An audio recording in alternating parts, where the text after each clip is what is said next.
Good morning, everybody. Thank you for joining the Expert Engagement Workshop, Informing Design of a NATO Climate and Security Center of Excellence. So I'm Michele Mastroeni. I'm the co-president of the Archipelago of Design, which is a not-for-profit organization that acts both as a network on design and innovation for security and defense challenges. I want to thank you all for being here. You're all experts in your field as related to climate change, the environment, and security. And I'm happy that you've accepted our invitation on behalf of our sponsors, Global Affairs Canada and the Department of National Defense, who are leading the development of this NATO Center of Excellence.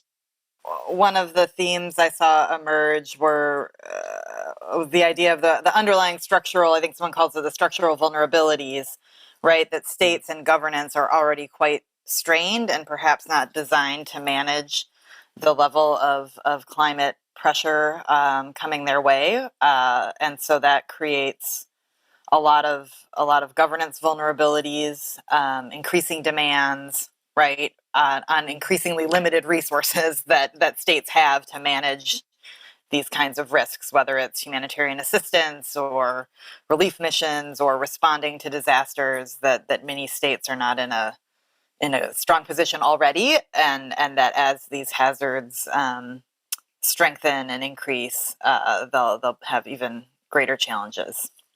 Now you could see the Center of Excellence as being adaptation or mitigation, or both, for the military itself. And in the process, of course, a lot will happen in terms of technologies. It was mentioned before, I think by Sherry, that when you do about the military planes, either biofuels or other fuels or electrification, if that's possible, then you can commercialize and bring to commercial aviation also, or the boats, etc., or the vehicles even. Of course, you have to think of operational efficiency. I mean, for vehicles that we say electrify the fleet of private cars, then you expect to have charging stations every now and then.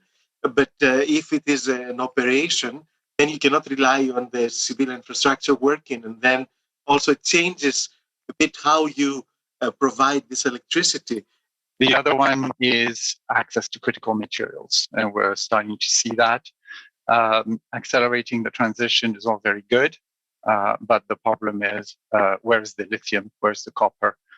Where is this, that, and the other, all in countries that are problematic in certain cases, or in rich countries. But the problem is, again, coming back to lack of government policy, that those things are commodities, and the capitalist system will only reward the lowest cost producer. So if it means producing that stuff in Canada, which is more expensive, there is no way to protect these mines, these producers, to ensure that we have a secure supply today. I think there's overall a recognition that addressing climate risks in a comprehensive manner requires collaboration. And I think in that regard, there is an opportunity for collaboration across sector at the international level. So I think there is something quite important around collaboration that we need to nurture. I think there's an opportunity to connect with Canada's international or commitments to international treaties. I mean, obviously the Paris Agreement, but also there's treaties with the International Maritime Organization, with search and rescue. So, connecting to the commitments there. And then also, Canada's focus on the whole of government approach. So, and I think this goes to the point about the holistic nature of, of climate change and the security space. I think the opportunity is, as mentioned, bringing diverse voices to the table and having those good conversations and providing opportunities for people to feel like they are part of the dialogue or a part of the solution.